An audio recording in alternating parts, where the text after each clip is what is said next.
Pakistani politics का circus तो आज पूरी दुनिया ने देखा। किसी ने कुछ समझा तो किसी ने कुछ। राष्ट्रपति ने आज संसद भंग कर दिया। सुप्रीम कोर्ट कल बड़ा फैसला देगी। सभी पॉलिटिकल पार्टियों को कोर्ट ने नोटिस दे दिया है। सभी को कल का इंतजार भी है। तो अब आपको दिखाते हैं कि इमरान खान को लेकर पाकिस्तान की जनता किस तरह से रिएक्ट कर रही है। पाकिस्तान की पब्लिक माथा पीट रही है। उसने नहीं देखी धूप, उसने नहीं देखी, समझ नहीं पा रही है कि रोएं या हंसें। खुद को जूते भी मार रही है। पाकिस्तान की आवाम का ये शॉर्ट ट्रेलर है। उनके देश में सर्कस चल रहा है। बिना टिकट लिए पब्लिक मजा ले रही है।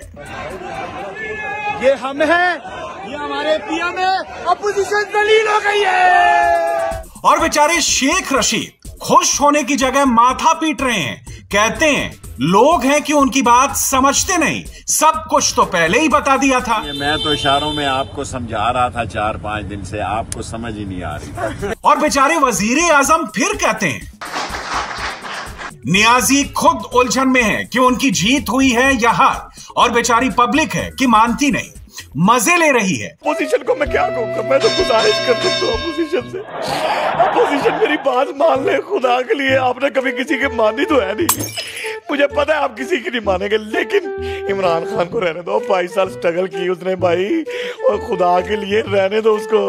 वो ना जाए, इमरान खान चला गया तो मर।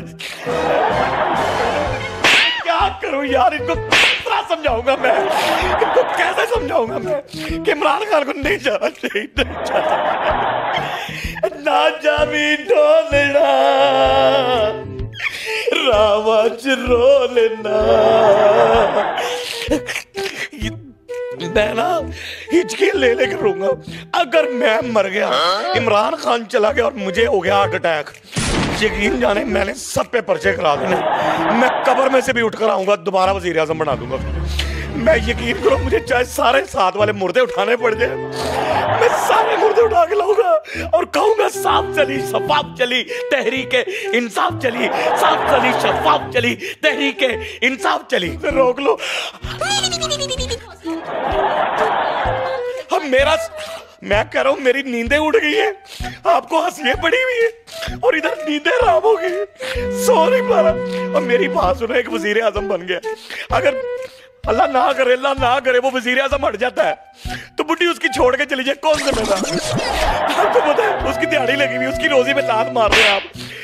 अल्लाह का वास्ता, इमरान खान को किसी तरीके से नहीं जाना चाहिए। क्या कुछ नहीं किया यार उसने, सेहत कार्ड बनाए, अब सेहत कार्ड बना दिए, तुम बीमार नहीं हो रहे तो इसमें उसका कसूर है?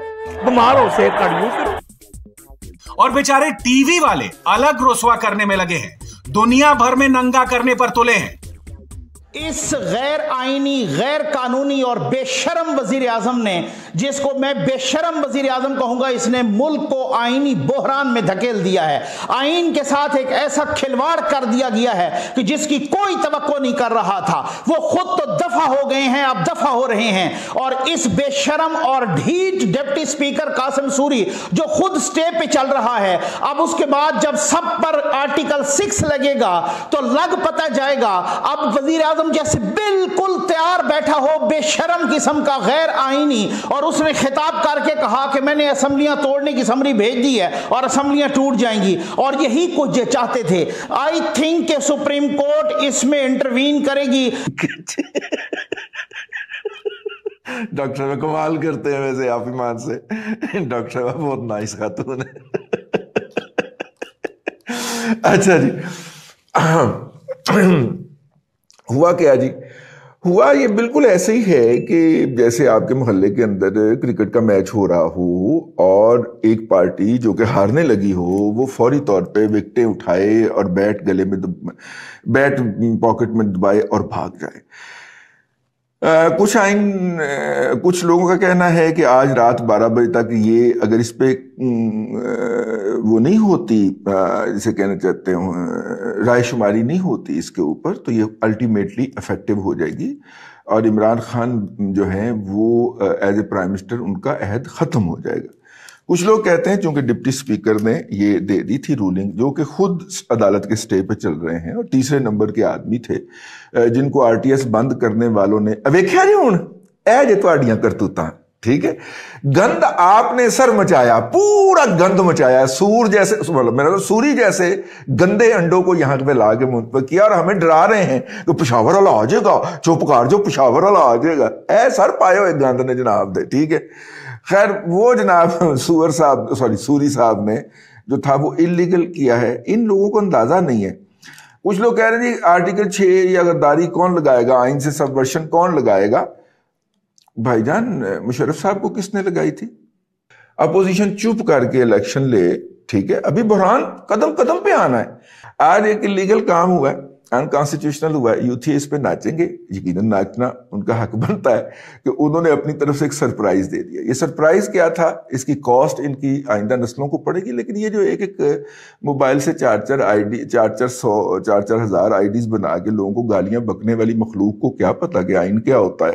इस सारे प्रोसेस को जब ये असेंबली का इजलास शुरू हुआ तो वो बेशरम फवाद चौधरी उठा और उसने एक आइन के आर्टिकल का गैर आइनी तौर पर एक हवाला दिया और फिर उसके बाद कहा कि ये एक बैरूनी साजिश है जिसके कोई सबूत नहीं मिले, और उस बैरूनी साजिश कह के तो फिर उसके बाद डिप्टी स्पीकर ने उस तहरीक अदम एतमाद को मुस्तरद कर दिया और कहा कि मैं मुस्तरद करता हूं, इस पर वोटिंग नहीं होगी। तो आप देखिएगा कि 176 अरकान मुनहरिफ अरकान के अलावा ईवान में मौजूद थे। इस बेशरम वजीर आजम ने, गैर कानूनी और गैर आईनी वजीर आजम ने, इस ढीठ वजीर आजम ने जहां मईशत का बेड़ा गर्क किया, जहां पर सफारतकारी का बेड़ा गर्क किया, जहां पर गैर मुल्की पाकिस्तान के साथ ताल्लुकात का बेड़ा गर्क किया, उसी जगह आइन का भी बेड़ा गर्क किया, कानून का भी बेड़ा गर्क किया। इस बेशरम वजीर आजम ने,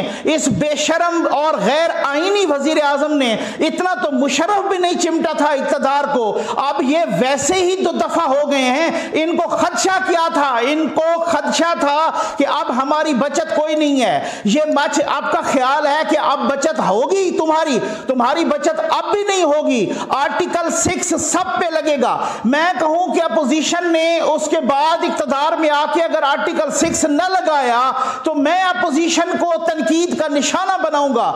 ये शहबाज गाली जो कि पिछले दिनों भाग के, ये 2 दिन पहले भाग के जाना चाह रहा था अमेरिका, उस शहबाज गाली को रोक दिया गया था एयरपोर्ट पर। ये सारे भागने की कोशिश करेंगे और ये बेशरम गैर आईनी साबिक वजीर आजम जो बेशरम और ढीठ किस्म का वजीर आजम है, इस तरीके से मुल्क को आईनी बहरान में धकेल दिया है। अपोजिशन तब तक चुप थी, अब देखें कि होता क्या है।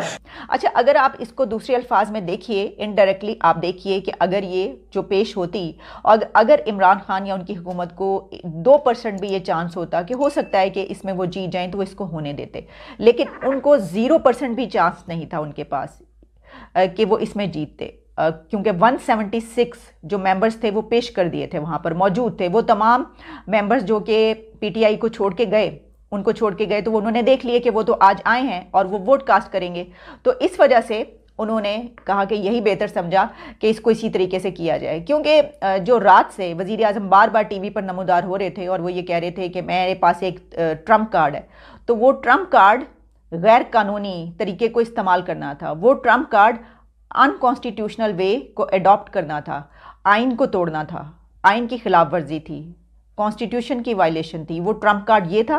This is unbelievable. और उसके साथ ही फिर जैसे ही ये हुआ, इमरान खान टीवी पर एक मरतबा फिर आए और उन्होंने एक अपनी शॉर्ट स्पीच में चंद सेंटेंसेज उन्होंने अदा किए, जिसमें उन्होंने ये कहा कि मैं प्रेसिडेंट आरिफ अलवी को ये रिक्वेस्ट कर दी है, ऑर्डर कर दिया है कि वो असम्बलीज डिज़ोल्व कर दें। तो प्रेसिडेंट आरिफ अलवी ने पाकिस्तान की असम्बलीज डिज़ोल्व कर दी। हुकूमत इसको अपनी जीत कह रही है।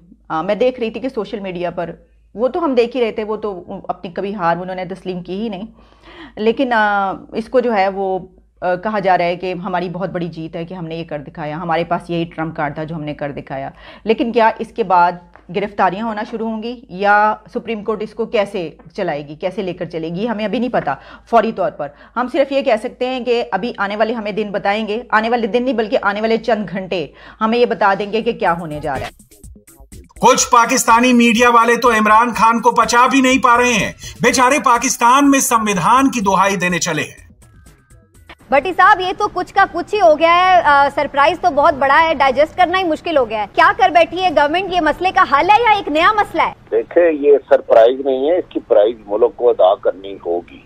आइन तोड़ना मजाक नहीं होता। भट्टी साहब, अभी हमने जितनी आईनी राय ली है सब ये कह रहे हैं कि ये गैर आईनी और गैर कानूनी ही अमल सबने करार दिया है। खुद उनके अटॉर्नी जनरल भी मुस्ताफी हो गए। तो आपकी बात सही है, ये एक नया बहरान है। और इस एलिगेशन के लिए कम से कम हमारे अवाम को सबूत चाहिए। भाई सबूत दो, ये काफी नहीं है कि आपने कहा है।